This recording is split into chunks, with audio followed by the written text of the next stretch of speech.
Subay sa inisyal nga bagong listahan sa COMELEC Cebu City, mas midaghan karon ang nagparehistrong senior citizens. Mao nga ang Office of the Senior Citizens Affairs nagplano nga mas istriktuhon ang proseso sa gustong magpamembro aron dili abusaran ang financial assistance gikan sa syudad. Leslie Caminado Vistil, Sugin Limig. Karong Biyernes na lang kutob ang pagpanghatag sa mga financial assistance alang sa mga senior citizens sa dakbayan sa Sugbo. Gimando kini sa botan sa City Treasurer's Office. Kadtong di makakuha, di na mahatagan og higayon kay ang kwarta nga wa ma-release ibutang sa General Fund. Base sa inisyal nga nagparehistro sa COMELEC sa dakbayan sa Sugbo, miabot na sa 20% ang nagparehistro sa mga senior citizens. Subay niini, pahugtan sa Office of the Senior Citizens Affairs ang pagpanawat sa mga senior citizens. There is a very high possibilities, no? Na kanang daghan kayo nga mga senior citizens nga karon nagpa-register sa COMELEC. Ang interest niya na is possibly for the attractive financial assistance na gigahin sa syudad alang sa mga senior citizens, no? Apil nga muskwin sa pagpamiyembro senior citizens ang Department of Social Welfare Services aron masuta gyud nga taga-dakbayan sa Sugbo gyud kini. Padayon sa mga gisubay sa OSCA ang mga bedridden nga wa pamahati og financial assistance. Kini magpadayon gihapon hangtod Biyernes. We are now coming up with very strict in the screening of applicants.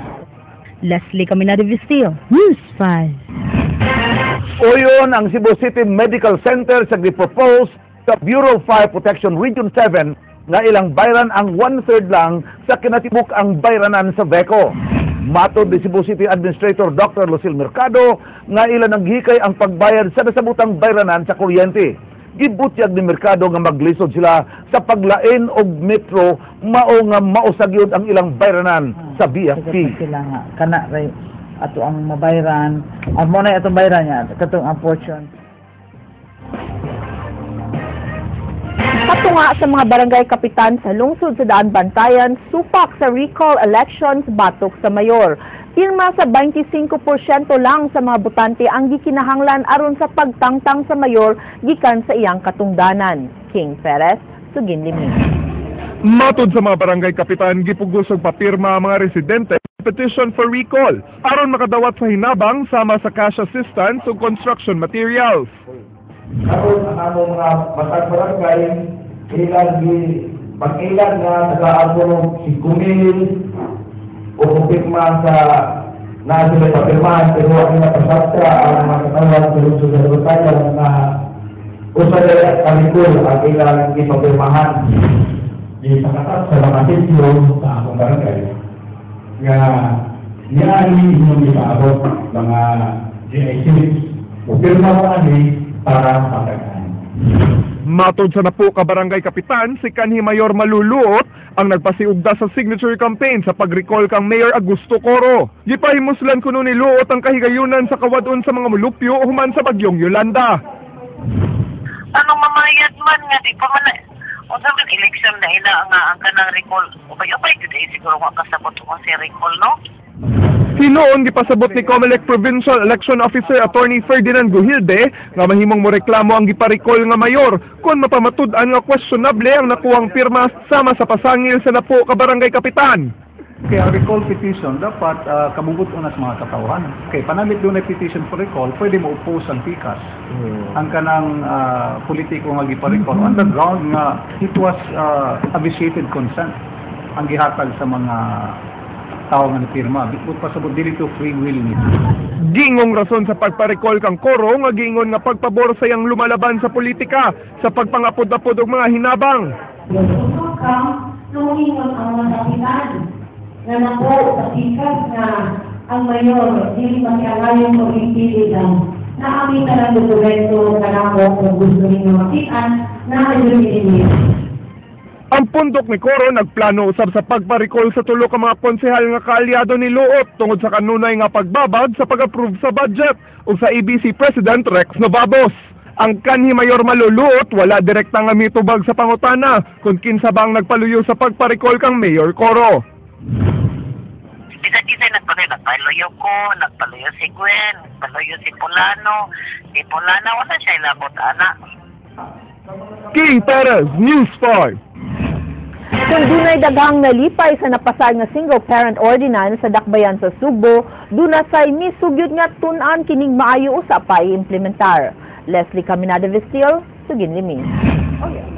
Gikabalak ani Konsehal Mary Ann de los Santos nga magsalig na unya ang mga single parents kung ugaling hingpit na gyud nga mapatuman ang ordinansang gimug na alang kanila.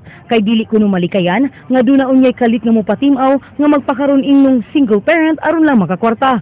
Mao nga impractical ang single parent ordinance. Nang hinaot kini nga dili gamiton sa pamulitika ang maong ordinansa. Nga ikibaw nila nga there are dole-outs, but that is a conviction and that is a personal belief. So I'd rather teach them how to fish. Do not give them fish as a long-term solution. Ano di ba na ito tigaan og mga livelihood project? Matod sab sa pangu sa Office of the Senior Citizens Affairs kun Oscar nga si Rolando Liaguno nga posibleng makamugna na hinuon kini og mga daotang tawo. Duna unya posibilidad nga ang mga kababayen-an himuon na unyang panginabuhian ang pagka-single parent ug magsalig na lang sa kagamhanan sa dakbayan sa Sugbo. Mao nga angayan pangtun-an ang maong ordinansa usa pa kini ipatuman hinuon iyang giklaro nga di siya batok sa maong ordinansa.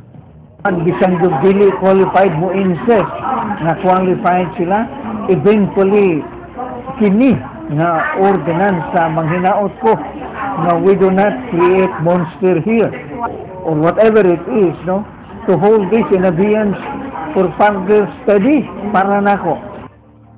Leslie Caminada Vestil, News 5.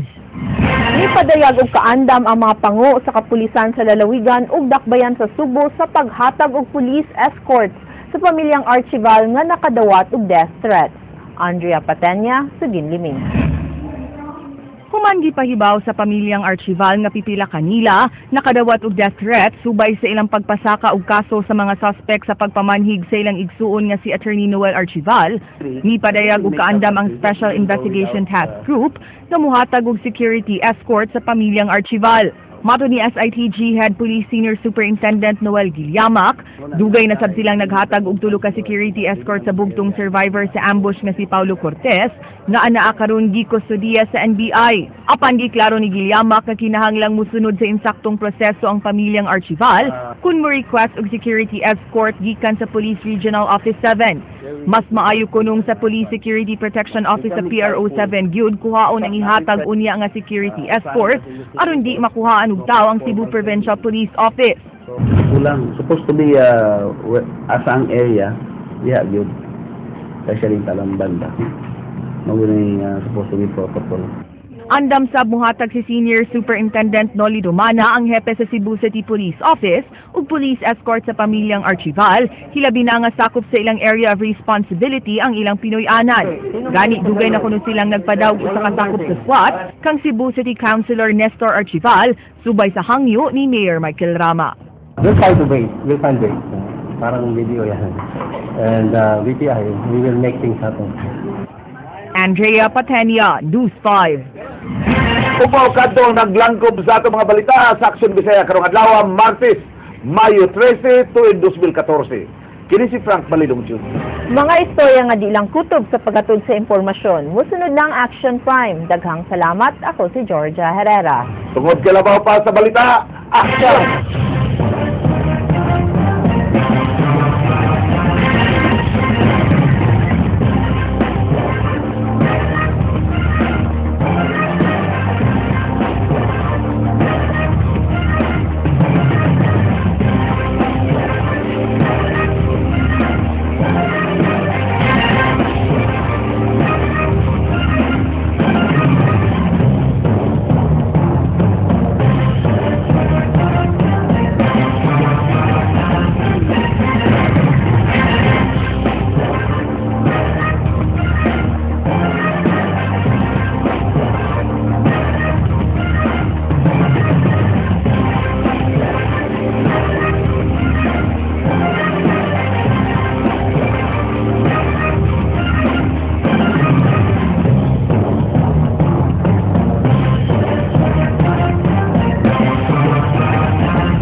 Andrea Patenya, Dennis Tanok, ang inyong mga kasaligan sa balita sa TV nga way gidapigan.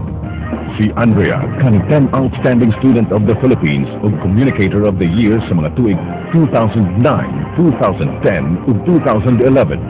Si Dennis, Masters in Communication, News and Production Specialist. Patenya, Tanok, mga espesyalista